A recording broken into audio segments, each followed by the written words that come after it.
¿Qué tal? Muy buenos días. Pues aquí estamos de nuevo en otra entrevista que yo espero que sea de su agrado.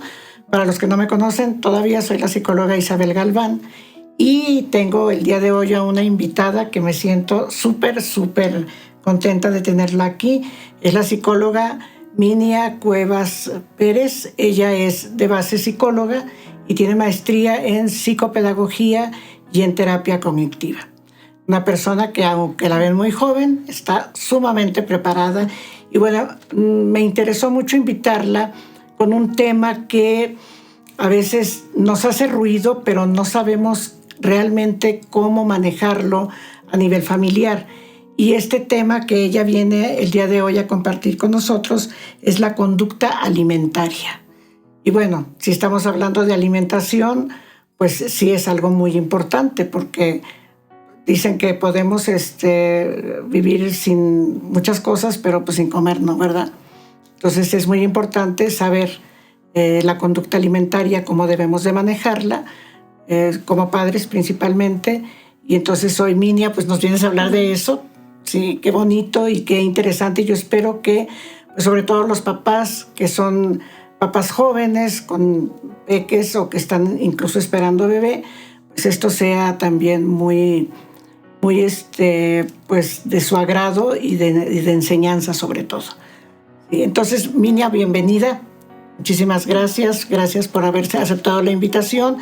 Y bueno, cuando hablamos de lo que viene siendo la conducta alimentaria, o sea, específicamente conducta alimentaria, ¿a qué se refiere en sí la conducta alimentaria? Claro, pues antes que nada, muchas gracias, Isabel, por la invitación. Estoy muy contenta de poder estar el día de hoy contigo hablando de un tema, como bien decías, tan importante que escala a muchas otras cosas si no somos precavidos o cuidadosos desde un inicio, desde una edad tan temprana. Y ciertamente la conducta alimentaria abarca todo lo que tiene que ver con el comportamiento de la alimentación pura, desde la manera en cómo yo lo concibo, hablando de la alimentación, así como todo lo que yo hago para promover dicha conducta. Ok. Y esto tiene que ver entonces con que viene principalmente por parte de los papás toda esa conducta que estoy teniendo para poder alimentar a un hijo.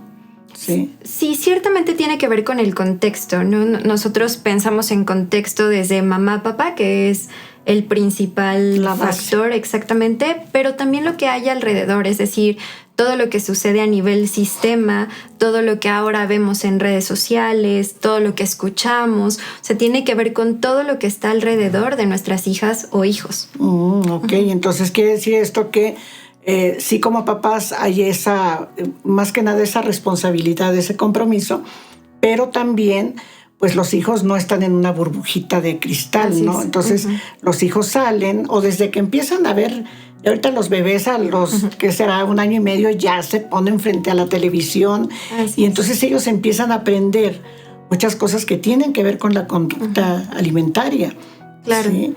Y esto empieza a tener influencia en ellos como curiosidad, vaya, ya entienden que lo que regularmente uno come pues es agradable, ¿no? Claro. Entonces ya empieza esto a mover en ellos la intención de comer determinadas cosas. Claro, o incluso en esta parte que me gusta mucho lo que mencionas sobre que puede ser un punto agradable o no, ¿no? Porque desde que somos pequeños y pequeñas, como hablábamos del contexto, pues de pronto hay ciertas connotaciones que hacen que nosotros comencemos a tener un límite, por ejemplo, con la comida, ¿no? En este caso, la manera en cómo nos podemos expresar, que nosotras podríamos decir, bueno, pues al final es un cariñito, es una manera en cómo yo le digo porque le quiero. Sin embargo, pues desde que somos pequeños empezamos a utilizar ciertas palabras que no necesariamente nos ayudan a tener una buena relación con la comida.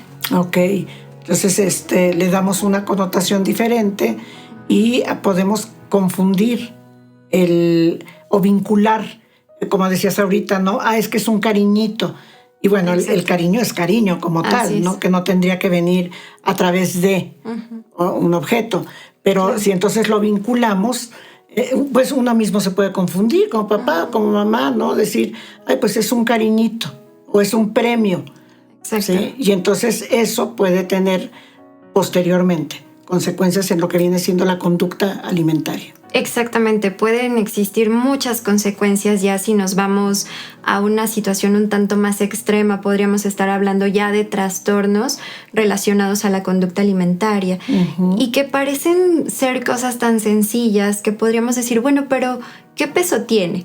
Claro, es que hablamos de multifactores, entonces quizás si yo inicio, yo mamá, teniendo ciertos comentarios con mis hijas y mis hijos, más aparte lo que ven en las redes, más aparte lo que la sociedad me dice que debo o cómo debo de ser, más aparte todo lo que yo escucho, bueno, pues se vuelve un cúmulo de situaciones que quizá me hacen un poco más vulnerable a padecer alguna otra situación más compleja. Sí, sí, fíjate, ahorita que estás diciendo eso y volviendo al tema de un cariñito, recuerdo que trabajando con un chico en terapia, su relación con mamá era muy, muy mala. Entonces la mamá decía que cuando el hijo estaba pequeño, estamos hablando de niño de primaria, yo creo un niño de 6, 7 años, no quería ir a la escuela. Entonces la mamá lo que hacía para que él se levantara entusiasmado para ir a la escuela, le ponía las mañanitas todos los días. Ok. ¿Sí? Y le daba un pastel. Ok. ¿Sí? Un pastel, digo, no creo que haya sido un pastel grande de fiesta, pero finalmente la mamá, en la búsqueda de que él se levantara con entusiasmo, todos los días le cantaba le ponía las mañanitas, le hacía creer que era su cumpleaños y le regalaba un pastel. Cuando yo trabajo con este chico, que él tenía ya como 16 años, él dice, bueno, es que yo decía a mi mamá, ¿qué le pasa? Sí, y aunque él era un niño, o sea, como que mi cumpleaños es todos los días, ¿no? Él se iba más por ese lado. Pero en cuanto a la conducta alimentaria, pues él obviamente se comía un pastel o le daba unas mordidas a ese pastel todos los días en la mañana para levantarse. Claro. Y ya, por ejemplo, este justo ejemplo que das ahora, Isabel, pues tiene que ver también con el condicionamiento, ¿no? La manera en que yo condiciono para que mi hijo vaya a la escuela y entonces se asocia lo del pastel, ¿no? Y la realidad es que cuando nosotros hablamos de una cuestión alimenticia o de una conducta alimenticia, bueno, ciertamente es que hay un condicionamiento, ¿no? Sí. O sea, yo pienso, por ejemplo, en las fiestas. Sobre todo creo que nos pasa mucho a los mexicanos que le damos un significado a la comida mucho mayor del que verdaderamente tiene, ¿no? Ciertamente la comida nos nutre y es sumamente importante.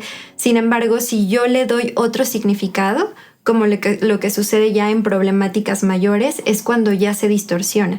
Entonces, si yo voy a la fiesta, de lo que todos vamos a estar preocupados es ¿qué vamos a dar de comer? ¿Qué vamos a comer? Es cierto. Entonces comenzamos a generar condicionamientos diferentes hacia ciertas cosas que no lo tendrían que tener. Ojo, no digo que no es importante. Sí, Sin claro. embargo, a nivel psicológico, pues sí puede haber un impacto que ya no nos esté funcionando y lejos de que nos ayude a tener una relación con la alimentación buena, adecuada, acorde, lo que va a suceder es que yo la voy a tener completamente mala y entonces ahora sí se vuelve un problema. Claro, y hablabas ahorita cuando dices un problema, entonces ya podemos hablar de, por ejemplo, el inicio de los trastornos, ¿no? Así es. Alimenticios. ¿Cuáles son los principales que ahorita...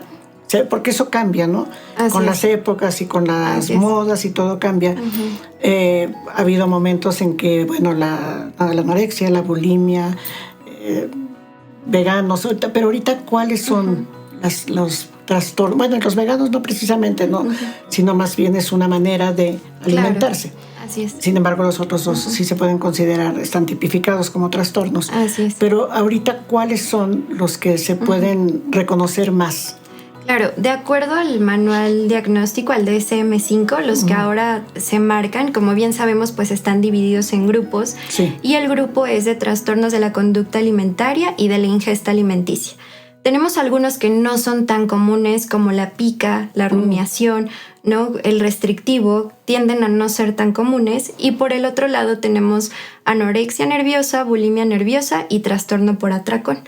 Estos son los que tipifica el DSM. Hay algunos otros que pienso que se han generado, sin embargo, hoy los manuales diagnósticos todavía no los contemplan. Hablando un poco como la vigorexia, la ortorexia, estos no están tipificados aún formalmente como trastornos, pero estos primeros que comento, estos 6 primeros sí están tipificados. En cuanto al más común, es el trastorno de atracón. El de atracón. Así es. Y esto tiene que ver cuando la persona suprime su alimentación, o sea, cuando decide bajar la cantidad de comida, y que luego le llaman también el rebote, ¿no? Que la persona se da atracones. Sí, tiene que ver con esto. Sí, realmente el trastorno de atracón se caracteriza por dos principales situaciones. Uno, por una ingesta mayor a la que yo usualmente haría, y dos, a una sensación de pérdida de control. Es decir, que yo me siento sumamente ansiosa y que quizá no puedo controlarme aunque yo sola me esté diciendo que pare. Muchas veces este trastorno de atracón justamente se relaciona con una dieta restrictiva. Es decir, cuando hacemos ayunos prolongados o cuando yo estoy en una dieta que no me permite consumir ciertos alimentos, mi cuerpo lo interpreta como si yo estuviera en hambruna. Mi cuerpo no sabe que conscientemente yo he decidido no comer.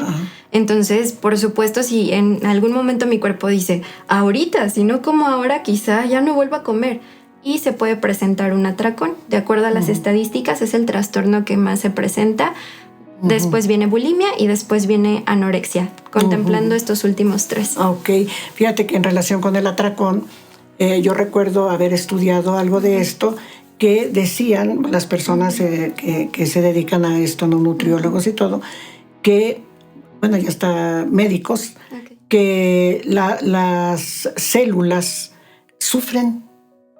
Hay sufrimiento cuando hay hambre. Por ejemplo, en las hambrunas o cuando la gente suprime la alimentación, las células tienen sufrimiento. Y sentí horrible cuando leí eso, porque dije, ¿cómo es que estamos entonces los seres humanos generándonos un sufrimiento con una idea a lo mejor fantasiosa de otra cosa, ¿no? Claro. Entonces decía en eso que yo estudié, que cuando las células sufren, y de repente hay una puerta abierta, hay una luz verde para poder comer.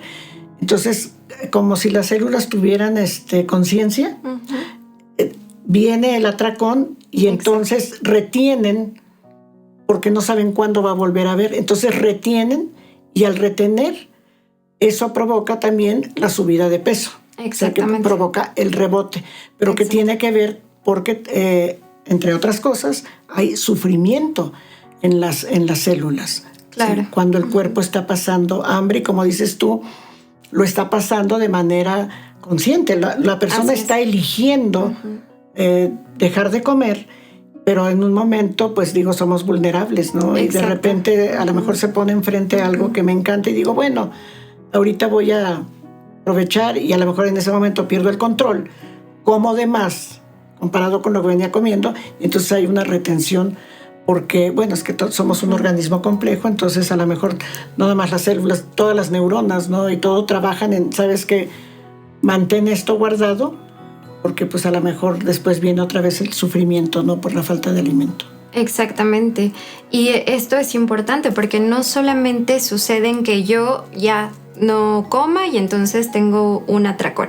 Que el atracón también podría ser un síntoma de alguno de los otros trastornos, pero también se puede tipificar como un trastorno individual. Lo que dice los manuales es que no se sobrepone ningún trastorno de la alimentación. Es decir, si yo diagnostico anorexia, solo es anorexia. Si yo diagnostico atracón, es solo atracón. Hay una última tipificación que son los trastornos de la alimentación no especificados, que tiene que ver con que ya no cumplen con todos los criterios para hacerlo. Los criterios, sí. Sin embargo, lo importante es de dónde viene, ¿no? ¿Por qué entonces yo decido restringir el alimento? ¿O por qué yo decido generar alguna conducta compensatoria como una purga, consumir laxantes, hacer ejercicio en exceso? ¿Por qué yo llego a ese punto? Entonces, pues el resultado podría ser un trastorno de la conducta alimentaria. Ok, y esto ya estamos hablando entonces de personas que al hacerlo conscientemente, ya estamos hablando de adultos, ¿no? De adultos jóvenes, adolescentes, que deciden hacer eso, y que entonces el estar haciendo eso puede estar vinculado a un problema ya emocional, ¿no? Que estoy tratando de resolver algo a través de la comida, ¿no? Yo recuerdo también que cuando yo estaba en Ensenada, la hija de una maestra mía, que era una niña muy talentosa, la meten a estudiar a una escuela que era, creo que la top, ¿no?, de Ensenada. Okay. Y la niña no podía socializar. La niña era llenita, ni siquiera gorda, llenita, que todos tenemos una edad en que somos llenitos, ¿sí? Todavía no hay una formación, no se delinea el cuerpo, sobre todo en la mujer. Entonces ella estaba llenita y entonces en la escuela, cuando ella entra, no podía socializar. Entonces empezó a deprimir y la mamá se da cuenta, porque la mamá psiquiatra le dice que ¿qué te pasa? No, pues es que no estoy a gusto en la escuela porque no puedo socializar. ¿Pero por qué? Porque mis compañeras no me aceptan porque estoy gorda. Okay. Y es que en ese colegio, que no estaba dentro de los estatutos del colegio ni nada por el estilo, fue una decisión grupal, como quien dice, las niñas eran Barbies, ¿sí? De 13 a 14 años eran Barbies, o sea, delgaditas, así. Entonces, para ellas, que a esa edad sabemos que todavía los seres humanos somos agresivos con nuestros iguales, entonces ellas lo que hacían era pues ignorar a la niña, ¿no? Y claro, la sacaron de la escuela y todo, pero como la parte social pues también marca, ¿no?, a una persona, y sobre todo cuando está en una etapa vulnerable como es el adolescente. Claro, completamente. Ahora existen algunas otras formas de intervención desde la parte de la salud y de la salud mental para poder abordar todos estas problemáticas de la conducta alimentaria, y mucho se habla, por ejemplo, de la violencia estética. Al final, de lo que a nosotras como mujeres se nos enseña que deberíamos de ser, que deberíamos de seguir cierto estereotipo para ser bonita, para ser aceptada, ¿no?, para poder ser parte de un círculo social, ¿no? Entonces, todo esto conlleva lo que la sociedad en mucho ha generado. Y ahora estas nuevas formas de intervención lo que están intentando es modificarlo, es poder decir, ok, ¿de dónde viene? O sea, ¿quién dijo que para que sea aceptada, que para que sea linda, que para que pueda socializar, tiene que partir de un estereotipo?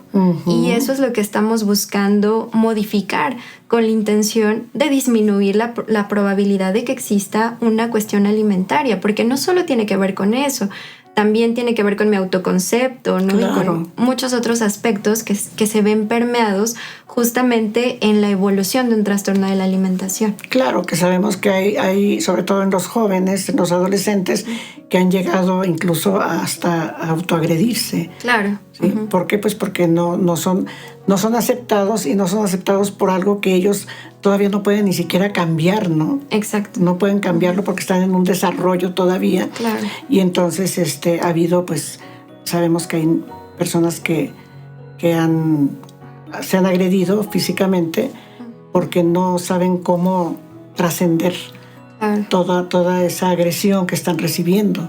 Claro. ¿Sí? Y que, como decías ahorita, la sociedad se va haciendo, se va haciendo un círculo, y entonces al rato la persona realmente es rechazada a nivel social. ¿Sí? Es rechazada, ya no es en un pequeño grupo de familia o de amigos, sino ya es a nivel abierto socialmente. Ya es rechazada porque no está cumpliendo con los cánones que son más de belleza que de salud. Sí, completamente. ¿Sí? Y entonces eso pues es agresivo completamente, porque no podemos uniformar, ¿no?, a la gente para que todo el mundo sea igual y desde ahí ser aceptado. Cuando las personas pues tienen grandes valores y tienen grandes virtudes, pero no se dan ni siquiera la oportunidad de conocerlos, porque la primera imagen, que es la que cuenta, es la que se va a rechazar de entrada. Claro, sí, y ciertamente lo que refería respecto a que se autolesionan o se lastiman, ahora justamente leía que los trastornos de la conducta alimentaria son los que mayor índice de mortalidad tienen, más que el suicidio, que puede ser que se suiciden, pero a partir de un trastorno de la conducta alimentaria, o por el efecto que tienen estos trastornos, pues podemos llegar a la muerte. Al final es una problemática hoy importantísima. Si hablamos de cifras, podemos hablar que el 0.4% de la población padece anorexia, el 1.5% de la población padece un trastorno por atracón, pero estamos hablando de niveles y de porcentajes importantes. Muy altos. Exacto, que tienen que ver justamente con esta situación. Si hablamos entre hombres y mujeres, lo que dice la estadística es que es de 10-1, es decir, de 10 mujeres hay un hombre que lo padece. Porque finalmente el hombre, el autoconcepto que tiene el hombre no necesita ser bello, ¿no? O sea, exacto, sí. No lo necesita, entonces él se puede presentar tal cual es y es aceptado como sea. Pero a la mujer sí se le ha castigado con esa parte, ¿no? De la belleza. De la belleza, de pensar que la belleza parte de un cuerpo, cuando no debiera ser. Exacto, sí. Más que nada. Sí, justamente. ¿Con qué tiene que ver? Justo con la delgadez, ¿no? Que ha sido algo que se ha transformado, porque hace muchos años los cuerpos gordos, sin hablar despectivamente, o sea, del cuerpo gordo era bien visto, era atractivo, era lo que se buscaba. Así era. Pero ahora lo que estamos buscando es una delgadez extrema. Que es lo que indica que eres bella. Así es, y aparte también ya cuando la persona cae en el trastorno, por ejemplo, de la anorexia, viene también un trastorno de la percepción. ¿Por qué? Porque la persona llega el punto en que está tan metida ya en querer ser una persona delgada, digo, y los hemos visto así en el huesito, ¿no? Que la persona se ve en el espejo y su trastorno de percepción, la persona se sigue viendo gorda. Exactamente. ¿Sí? Ya no está percibiendo la realidad. ¿Por qué? Porque pues viene también un trastorno en todo el cuerpo. O por ejemplo la bulimia, que la persona se provoca vómito, toma laxantes, entonces ya está afectando otras áreas de su cuerpo. O sea, sabemos que el vómito es malo. ¿Sí? Es una defensa del cuerpo. Cuando algo nos cae mal, el cuerpo lo expulsa, ¿no? Claro. Y es normal. La diarrea también, son mecanismos de defensa que tiene el cuerpo. Pero en el caso, por ejemplo, de la bulimia, en donde la persona se provoca el vómito. Entonces, todo esto que está generando subir los ácidos del estómago, va quemando el esófago, se daña toda la dentadura, etcétera. Y también si es a través de laxantes, pues todo lo que es la flora intestinal. Y lo hacen ya de manera sistemática. O sea, van y comen mucho y luego lo vomitan o a través de laxantes, ¿no? Lo sacan del cuerpo. Entonces ya vienen otros trastornos ya secundarios a este trastorno principal. Así es, por eso es tan importante poder hacer un cambio a nivel sistema, generar una reestructura, porque ciertamente de un individuo a otro es complejo. Sin embargo, si logramos hacer un cambio un poco más grande, pues disminuimos la probabilidad de que esto suceda, de que las nuevas generaciones, incluso nosotros, nos podamos identificar no necesariamente con ciertos estereotipos, más bien poder aceptar el cuerpo que tenemos, que tiene que ver mucho con la genética también, ¿no? Que al final pues es algo que ya no podemos modificar y que no necesariamente es malo. Por eso es necesario hacer cambios, empezar desde las infancias, en donde podemos nosotros enseñarles cosas distintas, cosas que no necesariamente tienen que ver con su físico, pero todo parte desde, en este caso, mamá, papá, quienes son los que están criando. Claro, ¿no? Así es. Y bueno, también entender que como papás o mamás tenemos que estar conscientes de que primero que nada tenemos que aceptarnos nosotros como somos, ¿no? Yo papá, si soy gordo, sin que sea peyorativo, o si soy delgado, etc. Bueno, ese soy. Y si yo me acepto como soy, entonces yo voy a aceptar también a mi hijo como es. Pero si yo como papá o mamá tengo ese conflicto y luego lo veo reflejado en un hijo, pues al hijo desde pequeño lo voy a empezar a agredir precisamente con restricciones o con señalamientos o con etiquetas que para el hijo, pues obviamente esto va a ser desagradable. Entonces, ahorita que tú decías, hay que hacer una conciencia social para que esto se modifique, pues tenemos que empezar mínimo por casa, ¿sí? Y bueno, si yo le digo a mi hijo, mi gordito, bueno, pero se lo voy a decir con cariño, no a que lo sienta como una agresión, o mi flaco, pues a que lo sienta con cariño, no a que él entienda que entonces tiene que cambiar su físico para recibir el amor, y el amor principalmente de los padres. Y hay muchos padres que castigan a los hijos precisamente restringiéndole la alimentación o sobrealimentándolos. Depende de lo que los papás estén queriendo también ver. Entonces el problema es transmitido de padres a hijos. Cuando el padre y la madre no se están aceptando y han estado en esa lucha, pues lo van a seguir a través del hijo también, ¿no? Claro. Y ahí se va la cadenita. Y ese hijo a través de los suyos y así, claro, así interminable. Así es que bien como psicólogas sabemos que son patrones que se repiten, ¿no? Entonces, si nosotros podemos hacer ahora modificaciones, sería muy importante. Algo que yo usualmente enseño a las mamás o papás que acuden conmigo a un proceso terapéutico y que tiene que ver su motivo de consulta justamente con estos temas de la conducta alimentaria, lo primero que yo les pido es: deja de criticarte a ti mismo. Yo necesito que tú no hables mal de tu cuerpo, que tú no digas, ay, es que si fuera más delgada. Lo hablo sobre todo más en las mujeres porque es más probable que nos suceda a nosotras por la sociedad en la que vivimos. Así es. Entonces es muy importante para mí que desde mamá haga el cambio, ¿no? O sea, no hablemos de tu cuerpo ni del cuerpo ajeno, no hablemos de los cuerpos. También este tipo de cariñitos, como lo mencionábamos al principio, de mi gordito, hoy tampoco ya se sugieren. ¿Por qué? Porque ya estaríamos hablando de otras connotaciones que, bueno, hoy no nos daría tiempo de hablar porque es un tema muy grande, como lo de la gordofobia, claro, etcétera. Entonces ya son términos que hoy ya no se sugieren utilizar. ¿Por qué yo tendría que referirme a mi hijo o mi hija a partir de un adjetivo físico? Mientras yo podría hacerlo de otra forma. Claro, mi vida, mi amor, exacto, mi cielo, ¿verdad? Cosas que van a hacer que la persona se sienta realmente aceptada, ¿no? Así y comparada con algo bello. Exactamente. Sí. Entonces, sí, bueno, son muchos cambios los que tenemos, pero bueno, todo empieza por poco, ¿no? Y si vamos así generando una conciencia, pues esta conciencia la vamos transmitiendo y entonces vamos revirtiendo cosas que se han hecho mal y que hoy vemos cuáles son las consecuencias de eso que se ha hecho mal. Minia, ¿algo más que quieras agregar?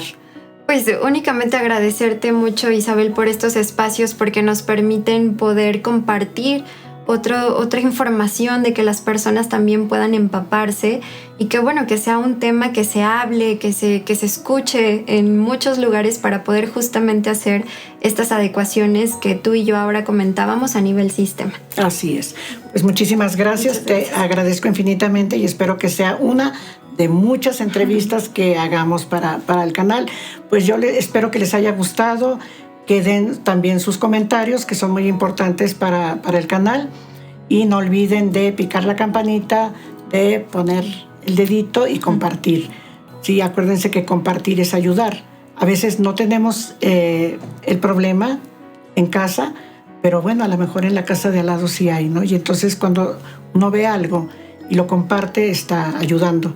Entonces vamos generando esa conciencia de la que hablaba Minia, esa conciencia social de cambio. Los seres humanos de manera natural queremos ser siempre mejores de lo que somos. Y no se puede ser mejor si no es a través del cambio. Que tengas un excelente día y nos vemos la próxima semana. Hasta luego.